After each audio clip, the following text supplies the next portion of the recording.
چندو انہی سوچو خیالوں میں سلونی کے گھر کی طرف جا رہا تھا کہ اچانک اس کے ذہن مسلم اسکالر علی کا کردار آ گیا کہ یہ بندہ کون ہے اور اس کے باپ امن داس نے مذہب تبدیل کر کے اپنا نام عمر کب رکھا۔ اس کے ذہن میں امن داس کا وہ آخری باب گھوم گیا جس میں اس مخلوق سے چھٹکارے کا روحانی علاج کا ذکر تھا۔ وہ فوراً گھر گیا اور اپنے باپ کی وصیت والی فائل میں موجود وہ بند لفافہ کھولا جس کے بارے میں امن داس نے کہا تھا کہ اس لفافے میں اس کی زندگی کی کل کمائی بند ہے۔ چندو کو تب لگا تھا شاید وہ کوئی پراپرٹی کے کاغذات ہوں گے۔ اسے روپے پیسے میں کوئی دلچسپی نہیں تھی تو یہ سوچ کر سائڈ پر رکھ دیا کہ کبھی ضرورت پڑی تو اس کو استعمال کر لوں گا۔ اب اس نے کانپتے ہاتھوں سے وہ لفافہ کھولا تو اس میں بڑی ترتیب سے نفیس کاغذ کے کچھ ٹکڑے تھے جن پر اس کے باپ کی لکھائی نہیں تھی لیکن مخاطب اس کا باپ ہی تھا۔ السلام علیکم سے شروع کر کے اپنے مذہب کی تبدیلی اور نام کا حلف اٹھایا تھا اور اپنے محسن اسکالر علی کے لیے اظہار تشکر کے چند کلمات لکھوائے تھے۔ کسی اور کی لکھائی سے یہ بات تو عیاں تھی کہ یہ امن داس یعنی عمر نے بینائی چھین جانے کے بعد اپنے آخری ایام میں تحریر کروایا تھا۔ پھر وہ چندو سے مخاطب ہوا اور اپنا یہ راز اسے کھو دینے کے ڈر سے آشکار نہ کر سکنے پر شرمندگی کا اظہار کیا اور اپنی تحقیق کے پرانے ساتھی دوست اور معاون امرناتھ کی اس کے مذہب بدلنے پر بے وفائی اور بغاوت کا بڑی تفصیل سے لکھا اور کیسے آنکھ میں ڈالنے والے دارو میں تیزاب ڈال کر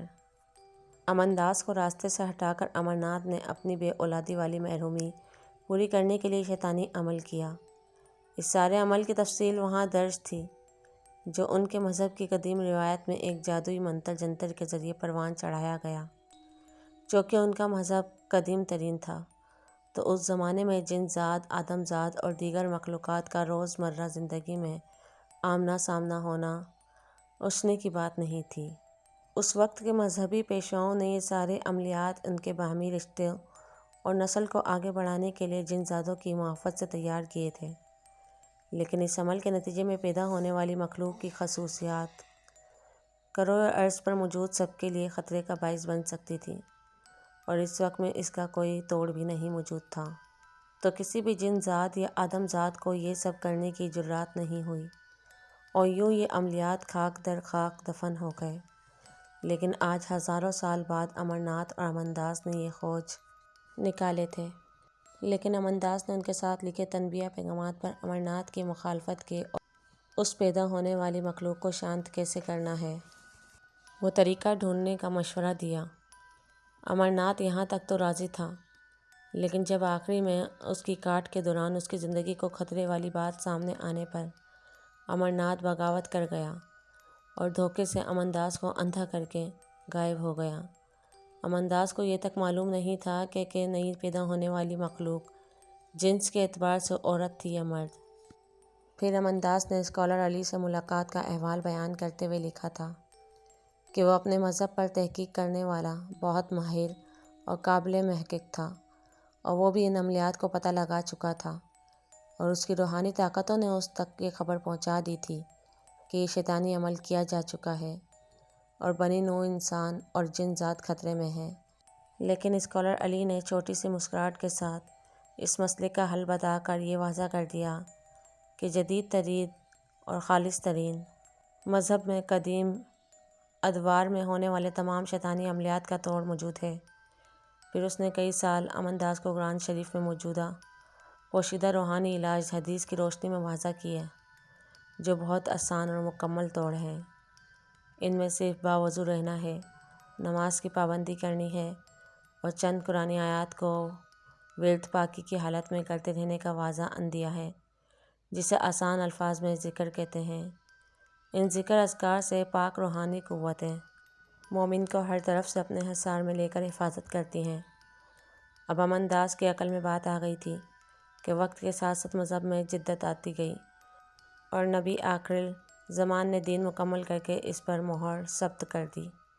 کہ انسان کی زندگی گزارنے کا سب سے جدید اور مکمل ضابطہ حیات اسلام میں ہی موجود ہے، اور 3-4 مواقع پر نازل ہونے والی سورہ موعظتین جادوئی عملیات، حسد، رشک، بد نظری، ہر شے سے بچاؤ کا انسان اور سادہ حل پیش کی گئی، اور مختلف اوقات میں آیت الکرسی کا ورد میں حفاظتی حصار کی نشاندہی کرتا ہے۔ اب کرنا یہ تھا کہ امرناتھ سے سلونی کو جنم دینے والی مردہ بھیڑیے کا جسم درکار تھا،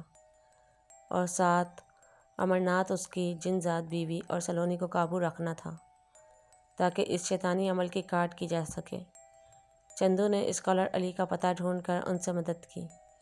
اپیل کی تو وہ فراخ دلی سے ساتھ ہو لیے، اور چندو کو دعوت اسلام بھی دے ڈالی، جو اس نے فی الفور قبول کر لی۔ انہوں نے اس کو وضو بنانا سکھایا اور اس کا اسلامی نام حمزہ تجویز کیا۔ اب حمزہ اسکالر علی کے ساتھ ایمان کی دولت سے مالا مال ہو کر اسکالر علی کے ساتھ ذکر اذکار کرتا ہوا سلونی کے گھر پہنچ چکا تھا، جہاں سلونی نے حمزہ کو دیکھتے ہی اس کے بدن کی مہک سے پہچان لیا کہ اس دن اسکوٹر پر کون تھا، لیکن چونکہ وہ ہوس زدہ اور شہوت سے بھرے ہوئے شیطان مردوں کا خون ان کے زندہ ہوتے ہی پی چکی تھی، تو ان کی باطل روحوں کی خصلتیں سلونی میں سراپت کر گئی تھیں، اور اس کی روح میں موجود نیک خصلتیں ایمان کی غیر موجودگی میں دبتی چلی گئی، اور وہ آج پھر حمزہ کو دیکھ کر شہوت سے بھر گئی، اور اس کی آنکھوں میں ہوس چھلکنے لگی۔ وہ اپنی نسوانی اداؤں سے حمزہ کو مائل کرنے لگی۔ پہلے اس نے شرٹ کا بٹن کھول کر مرد کی سب سے بڑی کمزوری کی جھلک پیش کی، پھر وہ اپنی ریشمی ٹانگ سے دھائیوں تک کپڑا ہٹا کر حمزہ کو اور امتحانوں میں ڈالنے لگی۔ ساتھ وہ خمار زدہ، رس کھولتی، مست اور سریلی آواز سے اس کا پرانا نام پکار کر، آؤ نا، مجھے پیار کرو نا، میں تمہارے لیے تڑپ رہی ہوں، جیسے پتھر پنگلانے والے جملے ادا کر رہی تھی، اس سے پہلے کہ وہ مزید کوئی وار کرتی۔ حمزہ نے امرناتھ کا پوچھا،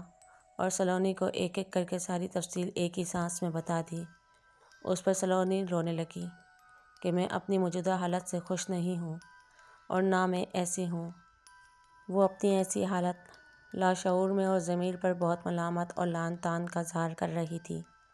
پھر اس نے خود پر بتائے والی داستان سنائی کہ کیسے پنڈت کرشنا اس پر بری نظر رکھے ہوئے تھا،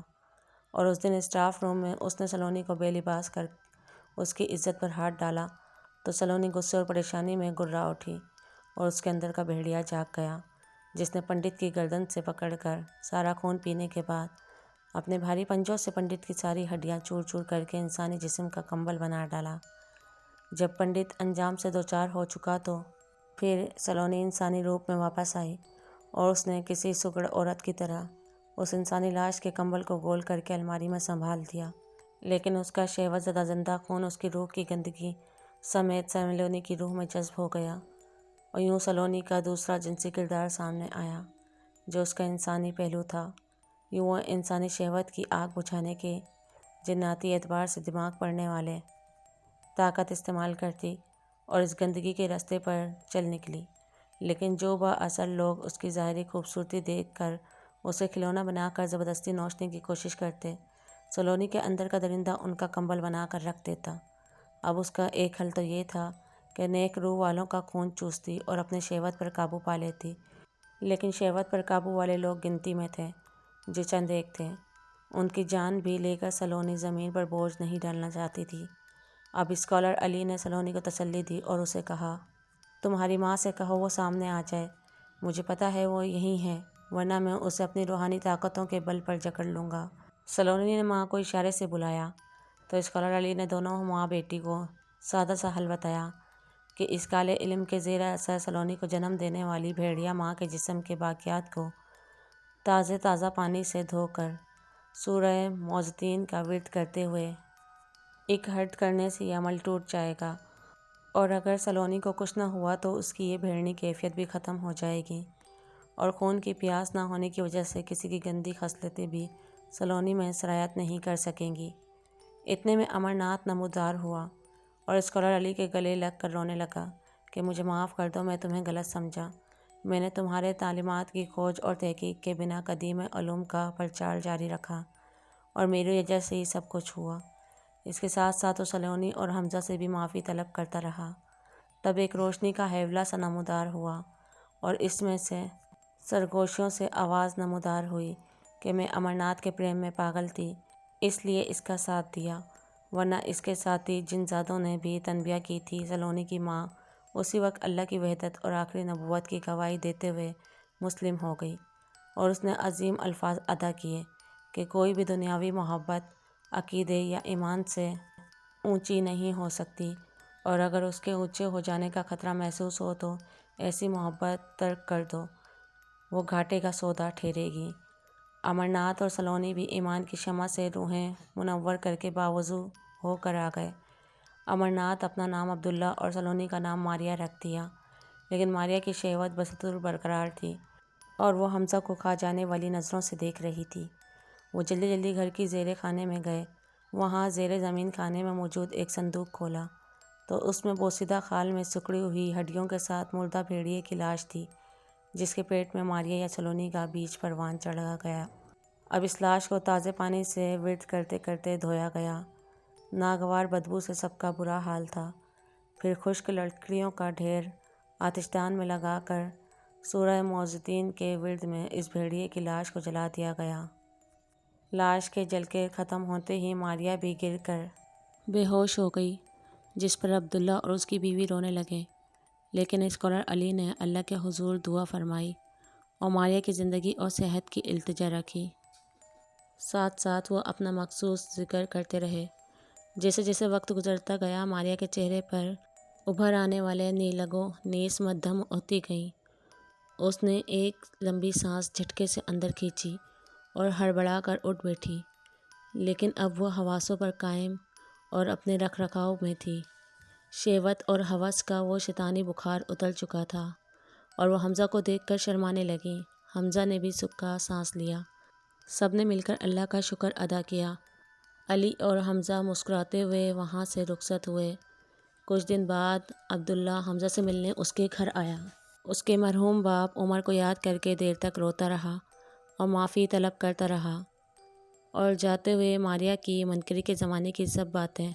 بلائے طاق رکھ کر نکاح کی حامی بھر لی، اور بہت عظمت والے جملے کہے کہ جب ایمان لانے پر یا توبہ کرنے پر بلا شک و شبہ اللہ سب کچھ معاف کر دیتا ہے، تو میری کیا اوقات ہے کہ میں خالق کی رضا کے خلاف جاؤں۔